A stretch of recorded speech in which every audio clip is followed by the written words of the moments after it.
all of knowledge seems to be a logical fallacy. And I can only find one solution to that conclusion.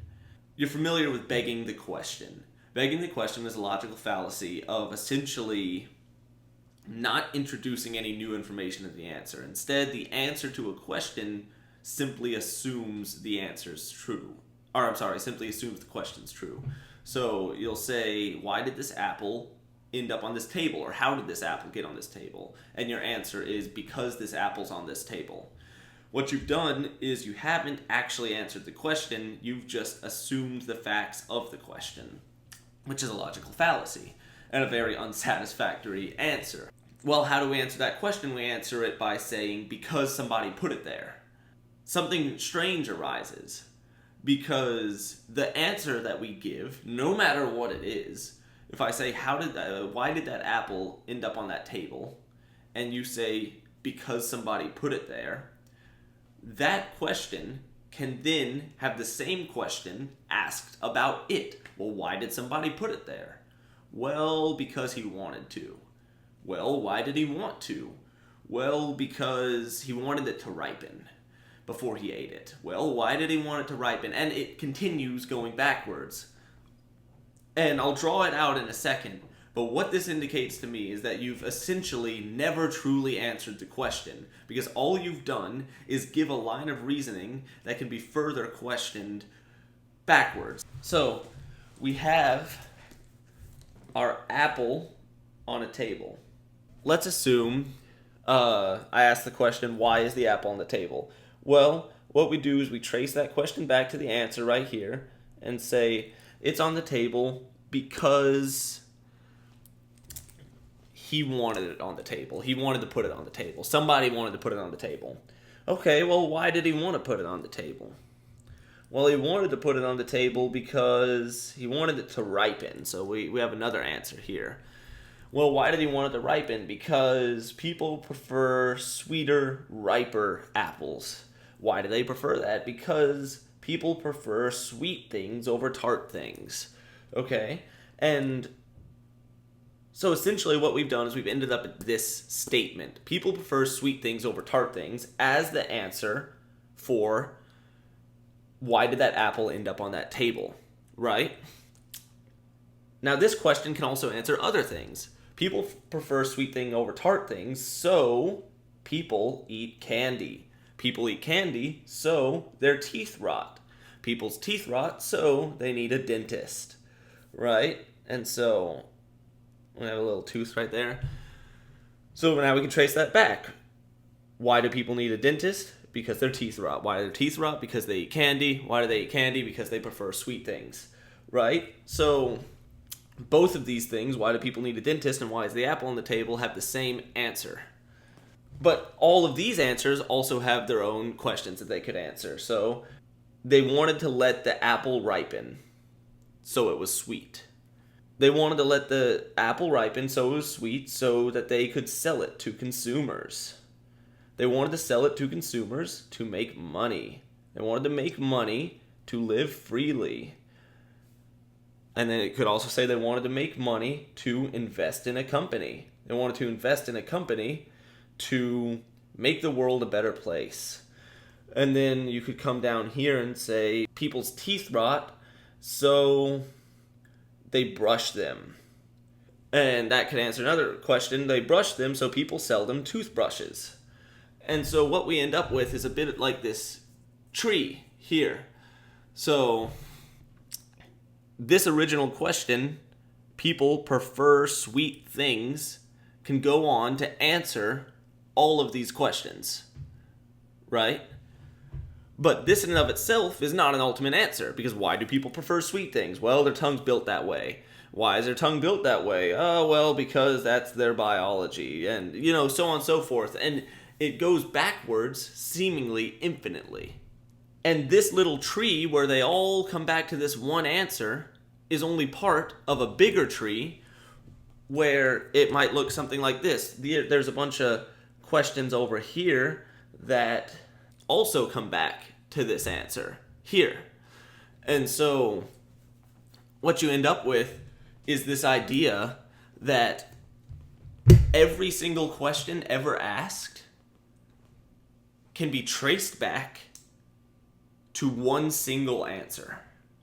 And when you answer a question with like an immediate answer, why did he put the apple on the table? Because he wanted to. All you've done is trace it back one set of circumstances, the immediate set of circumstances that led to that action.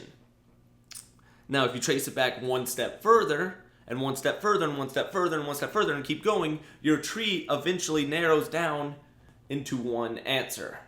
So this is what I mean when I say every answer is essentially begging the question. Because when you answer a question, all you do is push that question one step further down the tree. You don't actually answer the core of the issue. You just push it one step further down the tree. And as we continue to push it one step further down the tree, we find that the tree is seemingly infinite. Because we cannot find the core that answers every single question that has ever been asked. But there should be one. If it's at the start of this tree and every question, everything that has ever happened is branching off of this one thing, then there's one reason for everything. When we're talking about small, trivial issues like that apple being on a table, you might go 2 steps back down the tree, and it's a pretty satisfactory answer. You say, oh, well, he put it there because he wanted it to ripen. And you're like, well, all right, that's cool. Well, when we start talking about large-scale existential issues, it becomes a little bit more important to make sure that we're getting to the core of the issue. And by core, I mean not only as far up the tree as possible, but to the ultimate reason, especially when assuming things about the nature of reality. So, let's look at this from a typical Darwinian standpoint, a standpoint of evolution. How does mankind exist? Because we've evolved. Well, how did we evolve? Because we needed to survive in this world. Well, how did we end up in this world? By random chance, we came into existence. Well, how did we come into existence?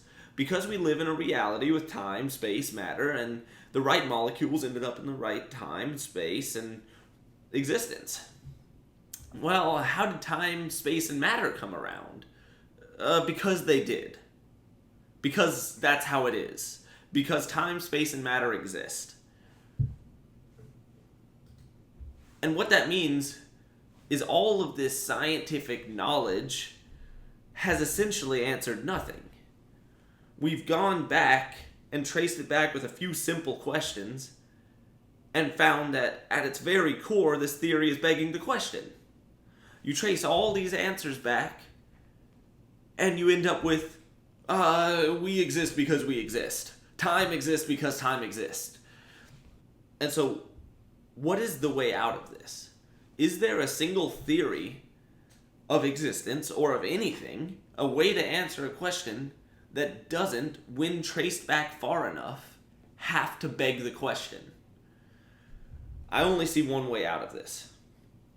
And that is that there is one ultimate answer, is what I've started to call it. And this ultimate answer is essentially immune to begging the question. The one thing which everything spawns from must be able to exist in a state which can explain itself. This thing exists because it does. That is not a fallacy. The one thing from which everything spawns must be able to simply exist within itself and with no external reason. And if you say, well, time, space, and matter have simply always existed, all you've done is push the question back further. You say, well, why have they always existed? Because they have. You're begging the question again. But whatever it is, it must exist in a state where it is. And it always has been, and it forever will be. and it just is. It exists. And from that original thing, whose nature goes against human logic and can essentially beg the question without fallacy, all things have spawned and can all be traced back to it. So now the big question, obviously, is what is that thing? What is that force? Well, whatever that force is, it has had to, at some point, set into motion a sequence of events which branch outward from itself. Because, as I've said, this tree reaches back inward towards one thing. This thing, at a certain point in time, must have started a sequence of events that reach outward from itself. This is a later recorded voiceover clarifying why I don't believe that this force can be time, space, or matter. It's themselves. And that is because each one of them can be traced back a step on the tree. You could say, why does time exist? And it would have to move back one step. Why does space exist? Back one step. And why does matter exist? These three things seem distinctly separate, and as if they all came into existence at once, setting forth the series of events that would lead to the broadening of this tree, rather than them in and of themselves having existed within themselves. I also think we don't see evidence for this because if matter has existed forever and time has existed forever, then all matter would be infinitely old. So we would get much more matter that seems to be infinitely old rather than the matter which we observe in our universe, which seems to have an extremely finite and short history. It could compare it at least to the concept of infinity. These three things also seem to function in perfect harmony with each other, as if they're all following the same set of rules or laws. And for three things to be following the set of laws set before them, to me, implies that they must have been set forth by something that had set those rules for them, rather than coming into existence, being within themselves, and simultaneously in not as one, but instead as three separate things working together. Because to say reality spawned in itself, and that reality can beg the question, goes against all nature of reality that we've observed. Because we've observed that matter is not something which exists within itself. It can't spawn itself in.